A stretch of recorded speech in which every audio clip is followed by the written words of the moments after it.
Hey guys, in this month's Disney Rewind, we're going to be talking about Home on the Range, released back in 2004.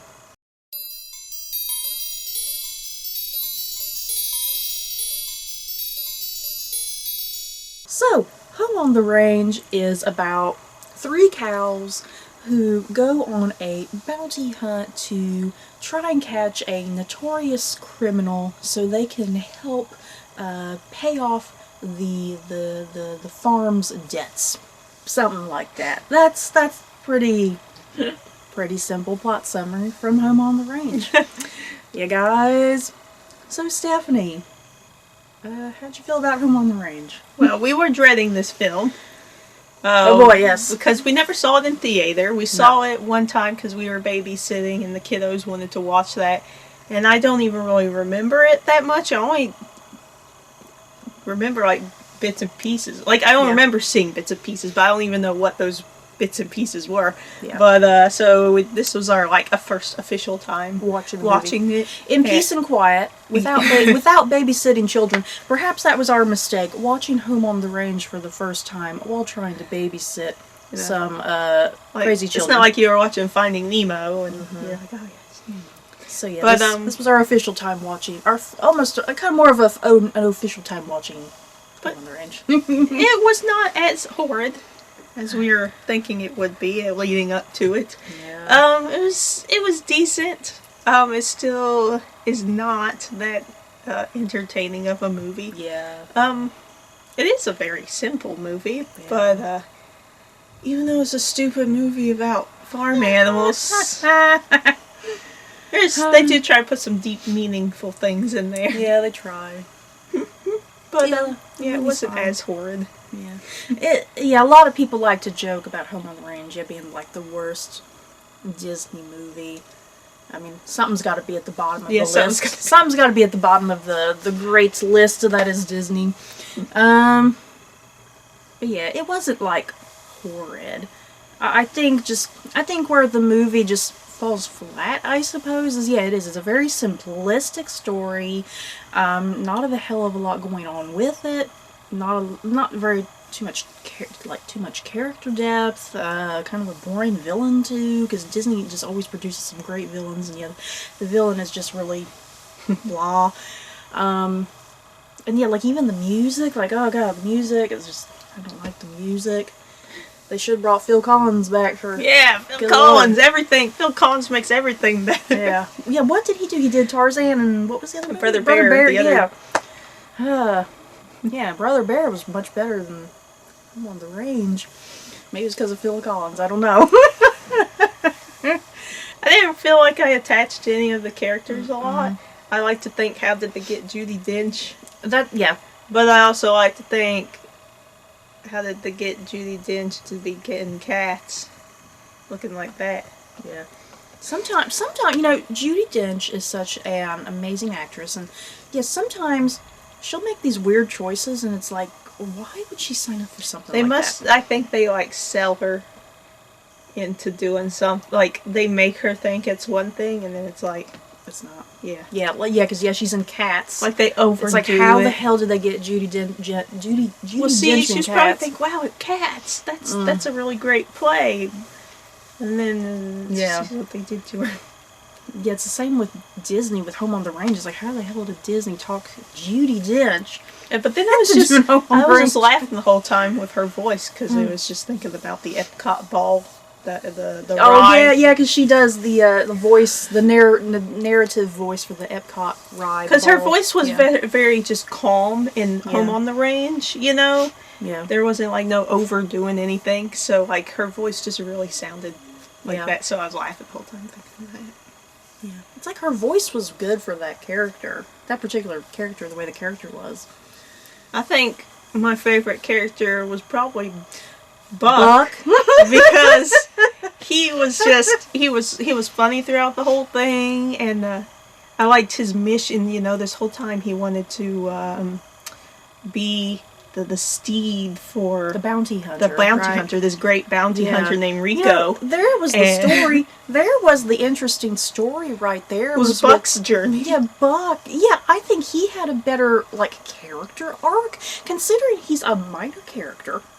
You know, considering he's a minor character, I really feel like he had the far more interesting character and far more interesting arc because he's so obsessed. He's fanboying. Yeah. You know, he's fanboying about what was his name, Rico? Yeah, Rico. He's fanboying about this great bounty hunter named Rico. Yeah, only spoiler alert, you guys, if you've not seen Home on Range, spoiler alert. And then Rico turns out to be working with Alameda Slim. Even Buck's story had a thing that your heroes are not who they are. Yeah, sometimes they don't turn out how you think they are. Sometimes your heroes disappoint you. That whole thing, you know. So yeah, it's like I really loved his story. Yeah, he was like my favorite character too, because it's like the cows were just very one-dimensional. It's like Roseanne's cow. Maggie, I mean, they were trying to get more of an arc there because it was supposed to be she was like a prized, fair winning cow, right? And then here she comes to a working farm, you know, where I guess it was supposed to be she wasn't a cow, like, in a traditional sense. She was like...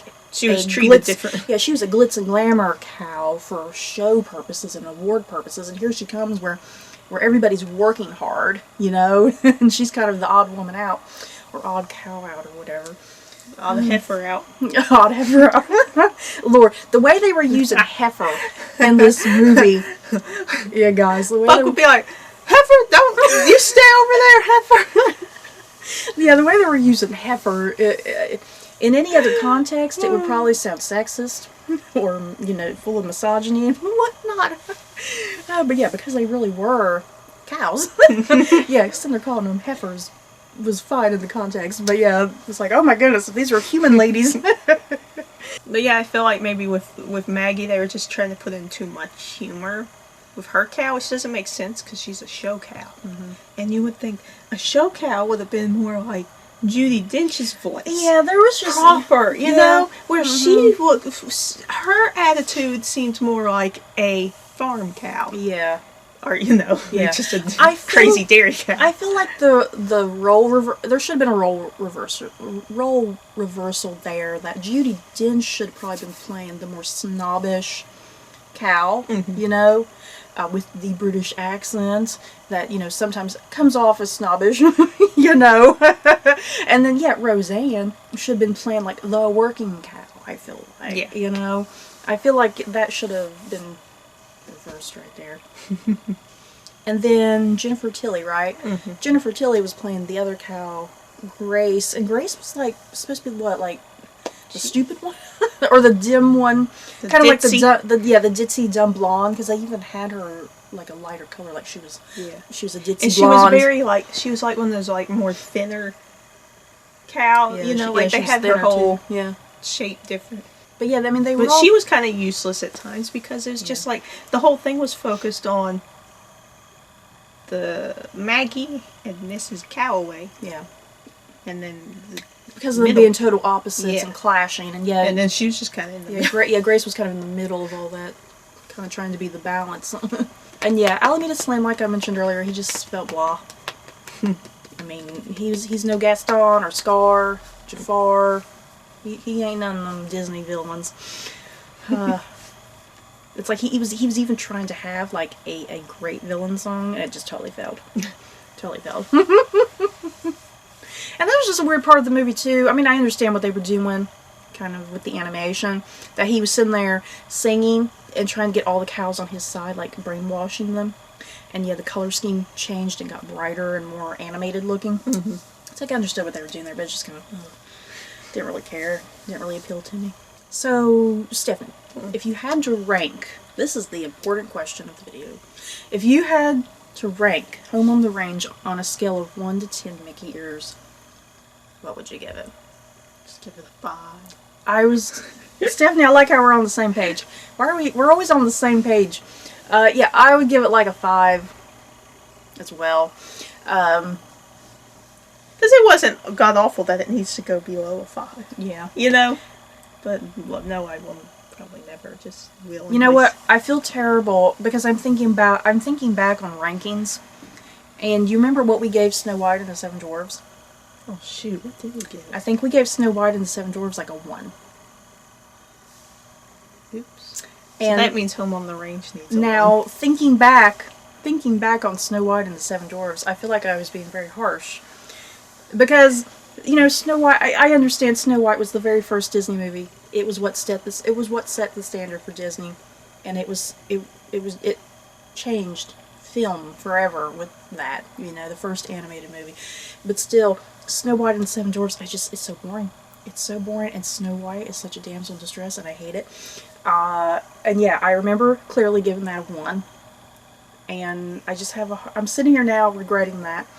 I'm regretting it. I guess that means we gotta go back and give Snow White a 5. I'm regretting it deeply because, yeah, I think Snow White's as boring as it can be, I think it's still way better. It's way better than Home on the Range. You know? Would suck. So, yeah, if you happen to go back to our Snow White review, we're not very kind on Snow White, so... There was one positive thing that came out of Home on the Range. What? The bulls. The bulls. Oh my God, Stephanie, there's this great scene. There's this running gag with these 2 bulls, these male bulls. Okay, I guess bulls are men, aren't they? There's these 2 bulls, and they pop up they only pop up twice, don't they? But they are attracted to the lady cows, and what goes on, Stephanie? What happens? Well, they see... I can't remember. Stephanie does a great impression of this scene. The lady cows walk by this whole herd of bulls, and they wake up, and they see these cows, and they're like... I gotta prep myself. The bulls. This is what the bulls say about the lady cows that come in. Ooh, dairy cows. Why? That was like, I don't know why it was so funny, because it came out of nowhere. We kept joking about it all night after watching the movie. Oh, because then they were like they could do him a favor. They're like they kept saying something about like they were essentially saying, "Hey, let's hook up." Mm-hmm. That's kind of creepy. Yeah, these bulls. Yeah, that was the running gag in the movie. They were just super all about the lady cows. You know what they were after. Now you know what I want to do is like go to like a farm, like where they let people like go and do like little fun kid farm things, and then just be standing there and then be like, "Ooh, dairy cows." Somebody be like, you know, someone's probably watching this video going, "That's not funny." It's very humorous to us. You have to watch the movie to get it. It's only funny if you watch the movie. But yeah, we were highly amused with the dairy cows. Something's wrong with us. But yeah, that was the highlight of the film. Anyway, did we rank? Yeah, 5. Okay, a 5. 5 for Home on the Range. Do you have anything else to say? No. So, I guess that's all we have to say about Home on the Range. Overall, it's a very, very, very mediocre Disney movie. Yeah, there's a reason why it is at the bottom of everybody's list. It's just kind of blah in places and not too terribly much entertaining going on. But still, it's okay. It's not like god-awful. It's bearable in its own way. But still, if you're trying to get your children to watch Disney movies, I guess, I mean, this is one you can easily just skip over at the end of the day. So, is that it, Stephanie? Yeah. That's it for our review on Home on the Range. Have you guys seen Home on the Range? What do you think about it? Love it? Hate it? If you love it, we need to know why. What do you love about it so much? Or are you just trolling us? So that is it for this video. Don't forget to like, comment, and subscribe. And if you like this video, you may like these other videos. Bye, guys.